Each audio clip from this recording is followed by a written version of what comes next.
সমস্ত দেহ দিব্য আলোকের দ্বারা উদ্ভাসিত হয়ে উঠছে। আমি যেভাবে শ্বাস গ্রহণ করছি, এই শ্বাসের সঙ্গে সঙ্গে বিশ্ব নিয়ন্তা পরমেশ্বর স্বয়ং তার দিব্য শক্তি, দিব্য জ্ঞান,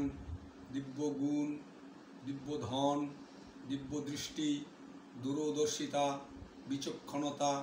দিব্য প্রেম, ভক্তি, বিবেক, বিবেচনা, সমস্ত শুভ শক্তি নিয়ে আমার দেহ অভ্যন্তরে প্রবেশ করে আমাকে তার সঙ্গে ওতপ্রোতভাবে জড়িত করছে এবং আমিও সেই শক্তিবাদের দীক্ষায় দীক্ষিত হয়ে আমি জ্ঞানবান, গুণবান, ধনবান, বিদ্বান, বুদ্ধিমান সব কিছু হচ্ছি। অপরদিকে যেভাবে আমি শ্বাস বর্জন করছি,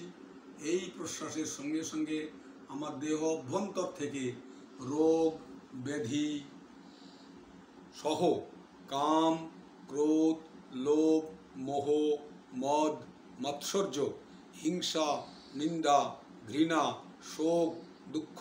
বেদনা, হতাশা, দুশ্চিন্তা, দুর্ভাবনা, যত কিছু অশুভ শক্তি আছে সব বাইরে বেরিয়ে যাচ্ছে এবং বাইরে নষ্ট হয়ে যাচ্ছে এবং আমার দেহ এবং মনকে অত্যন্ত পবিত্র এবং বিশুদ্ধ করে তুলছে এবং সাথে সাথে আমার দেহকে নীরব এবং আমার পরমায়ুকে দীর্ঘতর করে তুলছে। এটা